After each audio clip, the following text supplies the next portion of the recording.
So section 4.2 is on rates, and rates are the most common way we see ratios in statistics. A rate is a ratio, it's just a special kind. So here's some examples. For every 1,000 people in the United States in 2008, there was 12.5 births. For every 1,000 women of childbearing age, which is a different demographic, there were 59 births. And there's other ways, rates you can compare. And we're talking death rate, 820 deaths per 100,000 people in 2018 in the United States. And there's a lot of different ways to compare rates. You've seen a lot of rates. A lot of times, the rates, the second quantity, which is, and let me give you a second quantity here, 12.5 births per 1,000 people. People is the second quantity. It's like the denominator. It's usually scaled. That means it's scaled to a nice number. So just definition, a rate's a ratio between two different units with the second quantity scaled to a meaningful standard and read using the word per. Here's some that you know. Meters per second. There it is there, meters per second. Miles per gallon, right? Miles per gallon. Those are like unit rates because they're one. Like if you said something like 65 miles per hour, that would be 65 miles in 1 hour, right? But the bottom number doesn't go away when we have a ratio or rate. So we're just going to look at this. We're going to say, look at this birth rates. So we got, in the United States, we have that many births for that many women age 15 to 44.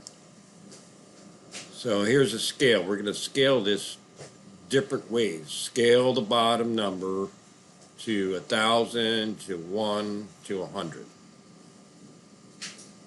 So we're going to rescale these. So the first one that they did as an example is they did this 59 over 100 here. And how they did it, what they say, they set up their first ratio, which is births per women, right here, births per women. And then they set up the second ratio, some number over 1,000. So we have a proportion. And how do we solve this from 4.1? Cross multiply and then divide, and you get x equals 59. So we put it up here. So this rate is the same as this rate.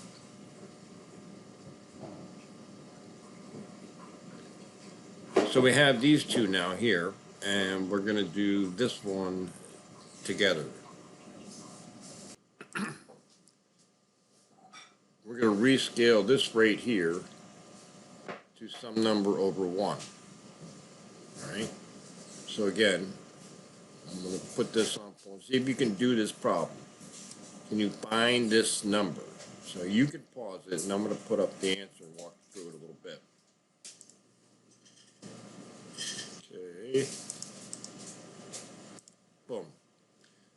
So I set it up with my initial ratio, rate, births per women, equals some number over 1.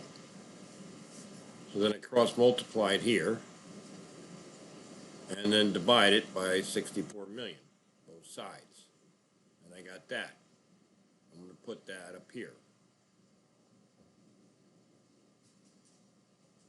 which is right there. Now here is an interesting question. I think I can get it up here. Maybe not. It says state the meaning in words of the rate per 1 in the table above. Here's a rate per 1. Now what does that mean? So you can pause that and think about what does that mean. Well, it means that there is 0.05897 births for every one person, which is not the way we'd usually talk about birth rates. This might be the way here. We might talk about $1.25 per 1 gallon of gasoline, but in this case, this is not a very meaningful way to represent this rate. More importantly, this rate, this divided by this rate, and this rate are all the same numbers. They just read differently. Again, this is like 1/2, 4/8, 3/6.